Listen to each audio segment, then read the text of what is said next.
Welcome to another video from Wildflower Guitar Co. I'm your host, cameraman, and the lightning fast hands you see on the screen, and you can call me Braxton. Enough about me, let's talk about the guitar we have here. We have a 1920s, 1930s Parlor guitar here. Has a slotted headstock, likely a catalog guitar, possibly from something like a Sears and Roebuck catalog. This guitar has a lot of sentimental value to the customer. It once belonged to his grandpa. It's one that he wants to hang in his office, one that he can remember his grandpa by. So it came into the shop needing to be cleaned up, needing to be just have a deep clean, have all the parts taken off, have all the parts cleaned, have all the wood cleaned, have everything just nice and shined and looking good to be placed on the wall in his office. I started by taking off the strings in the first clip, getting them off and out of the way, giving me access to the full front part of the body and also the fretboard. I'm being very careful here, even though the video is sped up, to take my time, make sure that my screwdriver stays right on the screws because these are flathead screws instead of any kind of Phillips. Taking my time, making sure that I don't mar any of the wood with the tool, and just getting them ready to be cleaned and giving me access to clean the headstock.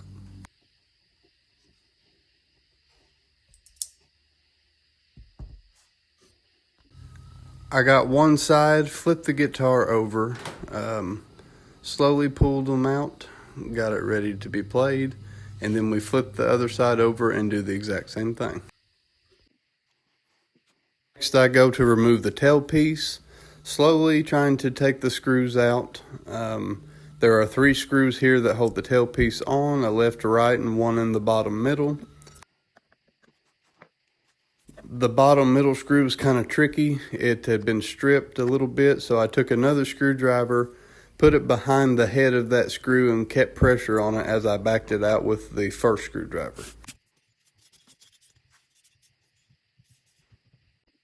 It's time to put all of the parts into a little bath. This solution will take all the corrosion and the surface rust that has accumulated on the parts over the years, and it will break that rust up after it sits overnight. I put the screws in there as well. That way I can shine those up and make those look a little bit better too. Then we seal it and set it to the side. Next, I take a little bit of the same natural cleaner that I put the parts into and put it on a green microfiber cloth rag. You don't have to use a green rag, but I do recommend using a microfiber when working on finishes, especially vintage finishes. It keeps it from scratching and marring. Microfiber is really good and soft and works really well when you're trying to use a little elbow grease and get some dirt and dust that's been there for years to come up and to get it a clean and nice finish again.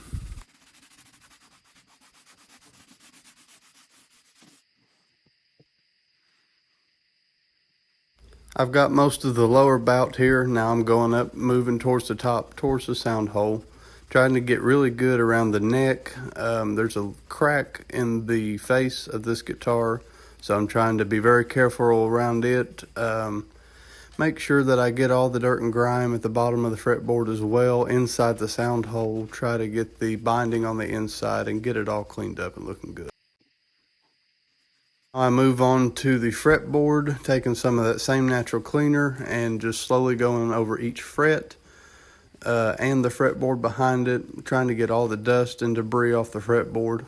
Looking at this fretboard, you can tell it's had a lot of years of life and playing.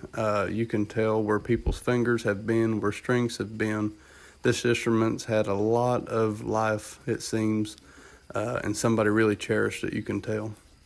Next, I move on to the headstock, trying to get down in the slots on both sides, make sure I get all the dirt and dust out of it, and make it shined up and look good again. We jump over to the back of the headstock and do the exact same thing, making sure to get down in the slots again so there's double coverage and we get all the dust.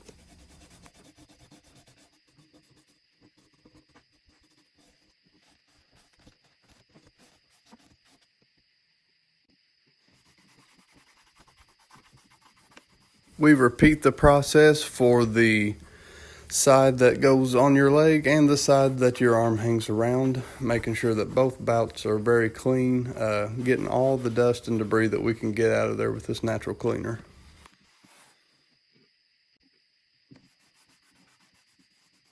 I always like working on guitars with this kind of age on it. It always tells a story.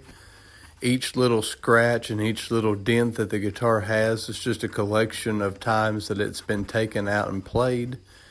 I wish that they could talk. If they could talk, then I'm sure this one could tell you a lot. But it's cleaning up nicely. Now we're doing the lower bout and getting it cleaned up with the same cleaner. Making sure we pay the same amount of detail to the bottom half as much as we did to the sides. Now I'm going over the back the same way I went over the sides, the bottom, and the front. It takes a lot of elbow grease to get these clean sometimes. This one had a little bit of a layer of dust and dirt on it, but it's shining up really good. You can see the cleaner there is taking off all that grime, cutting it pretty much with one scrub. And the color's really coming back to this thing. It's looking good.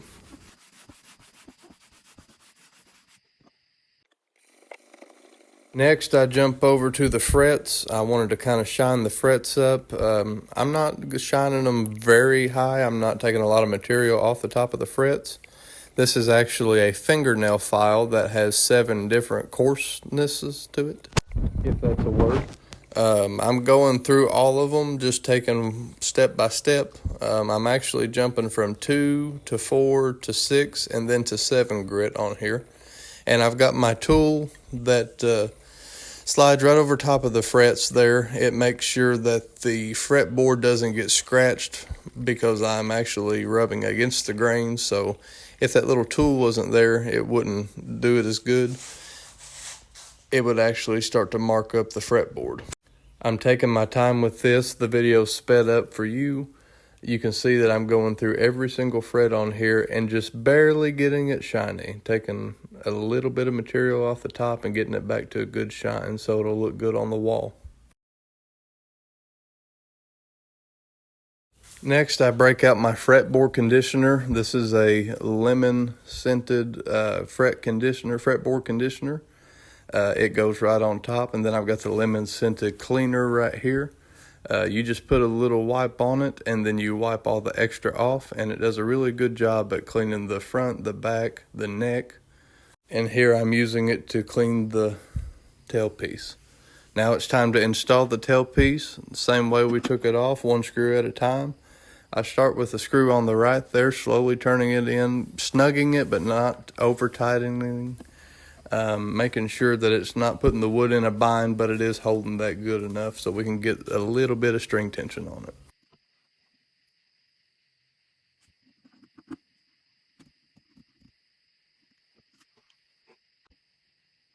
Next, it's time to install the tuners. They cleaned up pretty good as well as the tailpiece.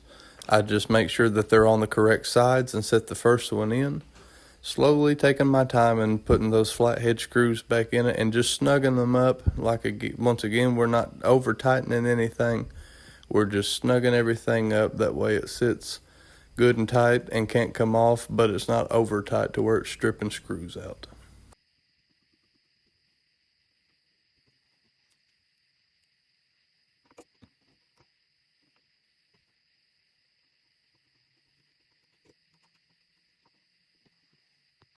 Once we get one side finished, it's time to flip the instrument over, put the other tuners in, and then we slowly take off 4 screws, carefully putting them in not to over tight and making sure our tool doesn't slip off and mar any of the wood on the headstock.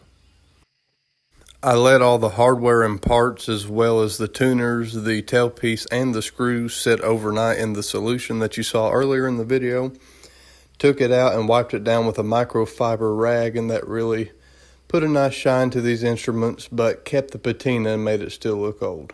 We've got all of the hardware back installed. Everything's been wiped down with the cleaner and shined with the guitar body polish that I have. Also, the fretboard has been conditioned, and the frets have been brought back to a very dull shine.